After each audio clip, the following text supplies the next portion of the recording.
So today, I'm in my chicken coop. What I wanted to talk about today is when Jesus fed the multitude with 5 loaves of bread and 2 fishes. He pointed out 2 things. Well, Mark and Luke, they talked about the whole experience, but then John, he pointed out 2 specific things. That the bread was barley, 5 loaves of barley bread. And then there were 2 small fishes. And what's the significance of that is that barley bread was the cheapest, the least of all the breads. And then notice that 2 small fishes, so just even the least of things. And they had this multitude to feed because they were all coming to hear Jesus speak. The disciples are saying, Jesus, how are you going to feed all these people? Even if we had 200 days of money to buy food, it wouldn't even give everybody a bite of food. Like, it was the smallest amount. How are we going to feed it? So he blessed the bread and blessed the fishes and fed the multitude. And as they were passing it around, he told the disciples to let them take as much as they want. Take as much as you want.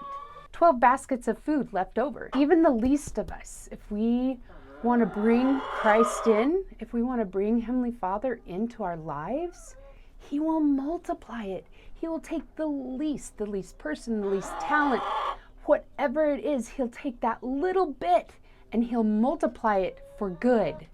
So I wanted you to know that. And that the Sabbath is for man, not man for the Sabbath. And growing up, I always felt like, oh, I can't do this, and I can't do that, and I can't do this, and I can't do that. And then I realized, no, Heavenly Father gave me the Sabbath so that I could relax and enjoy this life that I'm here. So on Sunday, before my lesson, as I was prepping, I'm like, well, what do I love to do?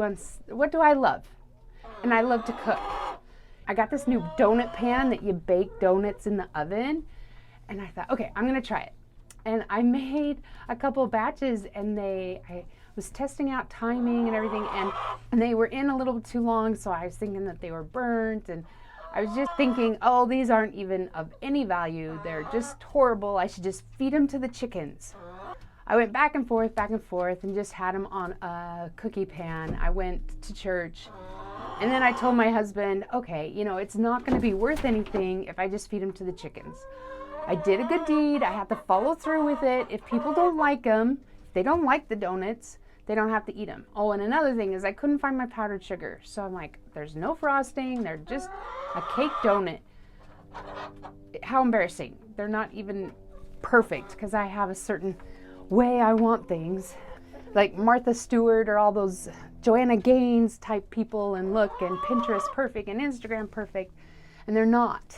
I mean, it tasted pretty good, actually. The batter was really delicious, but presentation was what I was thinking about, and I really felt like the Spirit was like, no, Melissa, just bring it to church.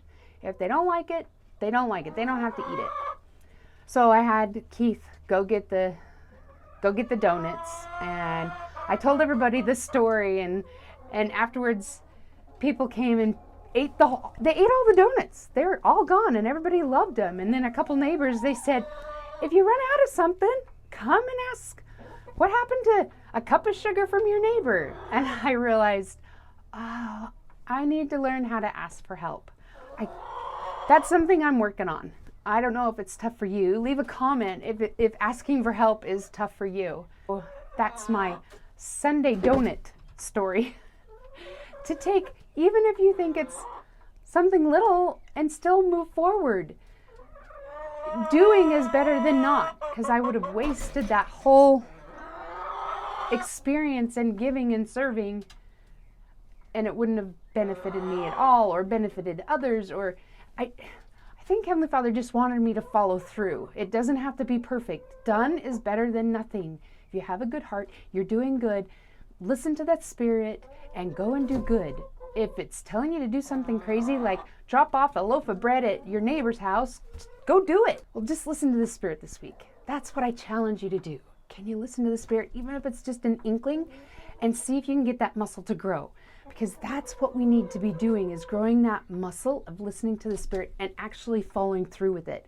sometimes I hear things, but I don't actually do it. So that's the challenge.